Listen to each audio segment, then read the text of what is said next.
Hello students. तो एक बार फिर से हम आ गया इकोनॉमिक्स का इम्पोर्टेंट क्वेश्चंस लेके। बट पर्टिकुलरली इस वीडियो में इंडियन डेमोक्रेसी का रिलेटेड यूनिट्स लाया है, like unit 6, unit 7, unit 8 and unit 9। उसका इंपॉर्टेंट क्वेश्चंस लाया है। हालांकि इकोनॉमिक्स मेरा फील्ड है नहीं, हम खुद साइंस का स्टूडेंट है, फिर भी हम कॉमर्स में ट्राई कर रहा है बहुत सारा कुछ करने का, लाइक फाइनेंस में भी जैसे दिया। और मैक्रो इकोनॉमिक्स का पार्ट एक्चुअली मेरा सिंस अंदर से पढ़ा हुआ नहीं है कि बुक्स का अंदर क्या क्या है, तो उसमें थोड़ा एकदम इम्पोर्टेंट बताना मुश्किल नहीं बोलेगा, बट क्या एक्चुअली क्वेश्चंस रिपीट बहुत कम हो रहा है मैक्रो इकोनॉमिक्स में। क्वेश्चंस रिपीट कम हो रहा है, तो हम देखते हैं, फिर भी हम एनालाइज कर रहा है, अगर हमको कुछ मिल जाता है तो हम ऑब्वियसली वीडियो अपलोड कर देगा एट दी एंड। और नहीं हुआ तो फिर उपाय नहीं है, बिकॉज पर्टिकुलरली वो मेरा फील्ड है नहीं। और इंडियन डेमोक्रेसी का हमको नॉलेज ऑलरेडी है इसका बारे में, इसलिए हम क्वेश्चंस देके थोड़ा निकाला है। जो रिपीटेड क्वेश्चन है, जो नहीं है, जो भी है, उस हिसाब से हम निकाला है। तो तुम लोग अब तक तो ऑब्वियसली सारा पढ़ चुका होगा, या नहीं भी पढ़ा तो खत्म कर लेना बाई दोपहर तक। और फिर शाम को या कल दिन में क्विक रिवीजन के लिए इसको इस्तेमाल करना, कंप्लीट डिपेंडेंट मत रहना। हमें कभी भी इंपॉर्टेंट क्वेश्चंस में कंप्लीट डिपेंडेंट नहीं रहना चाहिए, याद रखने बात। हमेशा तुम खुद जितना पढ़ सकते हो पढ़ो। ओके। उसके बाद इंपॉर्टेंट क्वेश्चन जो होता है वो क्विक रिवीजन के लिए होता है बिफोर एग्जाम। ओके, वही है।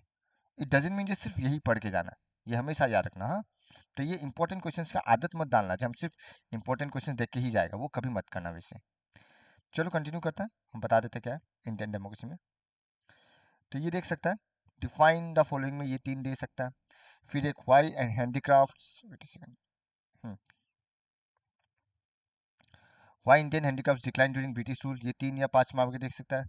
फिर measures taken to improve agriculture marketing, तुम लोग साथ में स्क्रीनशॉट ले लो, बाय गवर्नमेंट ऑफ इंडिया। फिर objectives behind the infrastructure development, 3 sectors of occupational structure, primary, tertiary, secondary, ये एक्सप्लेन करने दे सकता है। फिर हाँ, ये इंपॉर्टेंट है 6 और 7, कि प्राइमरी का या फिर टर्सरी का कंट्रीब्यूशन क्या है इंडिया का जीडीपी में या नेशनल इनकम में। फिर positive contribution of British rule in India, features of Indian economy, ये दे सकता है। फिर प्लानिंग या फिर goals of planning in India, ये रिपीट हुआ है। एग्रीकल्चर में क्या क्या प्रॉब्लम फेस किया जा रहा है, इंडिया का फर्स्ट 5 ईयर प्लान का ऑब्जेक्टिव्स, या ये फेल कैसे हुआ, वो डिस्कस करने दे सकता 5 मार्क्स में। फिर mixed economy, inflation, features of industrial policy, ये आया हुआ है बहुत बार। ओके। फिर लैंड रिफॉर्म्स, आई थिंक एक बार भी आया नहीं है, तो ये आने का चांस पूरा है। And measures to eradicate the problems of agriculture in India, ये भी आने का चांस पूरा है। तो ये है यूनिट 6 का, स्क्रीनशॉट ले लो इसका एक बार। ठीक है, तो ये यूनिट 6 का क्वेश्चन है जो क्विक रिवीजन में काम आएगा। फिर आता है यूनिट 7, देखो वही ये बहुत सिंपल है और इसमें ज़्यादा कुछ है नहीं, इसमें ऑब्वियस क्वेश्चन से इसी में से रिलेटेबल आ जाएगा। हाँ, एक देखो, प्राइवेटाइजेशन, लिबरलाइजेशन और ग्लोबलाइजेशन, डेफिनेशन, उसका मेरिट्स एंड डिमेरिट्स, चाहे 3 3 पॉइंट यू कर लेना, आ सकता है। एंड फिर इकोनॉमिक रिफॉर्म्स का पॉजिटिव इम्पैक्ट, ये आया हुआ है। फिर इकोनॉमिक रिफॉर्म्स का वही नेगेटिव इम्पैक्ट बोलो, वीकनेस बोलो या फेलियर्स बोलो, एक ही कहानी है, ये भी आया हुआ है। ठीक है। एंड इकोनॉमिक रिफॉर्म्स क्यों हुआ, the factors that leads to economic reforms 1991, तो 1991 में इकोनॉमिक चेंजेस क्यों लाना पड़ा, वो भी पूछ सकता है।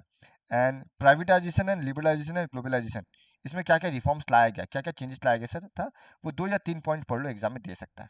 तो इसमें ये कॉमन आने का चांस पूरा हाई है। ओके, इसमें कॉमन आने का चांसेस पूरा हाई है।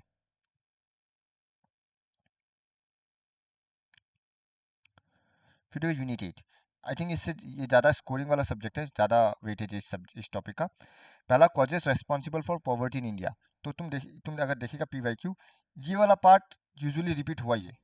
Causes responsible for poverty, measures to remove poverty, poverty alleviation programme, या फिर शॉर्ट नोट वाला point, Mahatma Gandhi national rural employment वाला। ओके, तो ये काफ़ी रिपीटेडली आया हुआ है एग्जाम में। हाँ, जो नहीं आया है वो है sustainable role of human capital in economic development of India, ये अभी तक आया नहीं है, तो पूरा चांस है रिपीट हो जाए।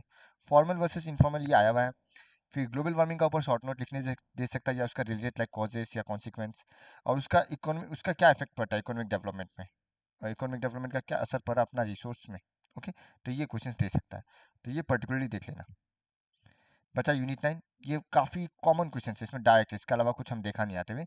इंडिया पाकिस्तान या इंडिया चाइना का, इंडिया और बांग्लादेश से हम क्वेश्चन आते हुए देखा नहीं है अभी तक, ठीक है ना। तो एक इकोनॉमिक पॉलिसीज क्या क्या सिमिलरिटीज है बिटवीन इंडिया, पाकिस्तान या चाइना। फिर पाकिस्तान कौन कौन सा एरिया में ज़्यादा बेटर परफॉर्म किया है, या फिर चाइना भी कौन कौन सा एरिया में ज़्यादा बेटर परफॉर्म किया है, गिव रीजंस, ये पूछ सकता है। फिर दूसरा, ऑब्वियसली चाइना में इतना इकोनॉमिक डेवलपमेंट क्यों हुआ, तुम अगर ऑब्जर्व करेगा 1991 तक इंडिया और चाइना ऑलमोस्ट सेम लेवल पे था, बट आफ्टर 1991 चाइना काफ़ी तेज़ी से ग्रो हुआ। ओके, इसके आसपास से। तो नंबर 3 पूछ सकता है। एंड नंबर 5, बहुत रिपीटेबल क्वेश्चन है। कंपेरिजन करने देता है इंडिया पाकिस्तान का या फिर इंडिया चाइना का बेस्ड ऑन द फॉलोइंग, मतलब डेमोग्राफिक इंडिकेटर CII है, ये मैंडेटरी क्वेश्चन है जो आ रहा है यूजुअली रिपीटेडली। तो income, birth rate, literacy rate या सेक्स रेशियो का ऊपर कंपेरिजन देने करने दे सकता है। तो ये तो कंफर्म देख के जाना, रिपीटेडली आया हुआ है। ओके, तो इंडियन डेमोक्रेसी में इतना ही है। ओके, इंडियन डेमोक्रेसी में इतना सही है। रहा सवाल मैक्रो का, हम देख रहे हैं, अगर हमसे हो पाता है तो हम डेफिनेटली इवनिंग तक वीडियो अपलोड कर देगा।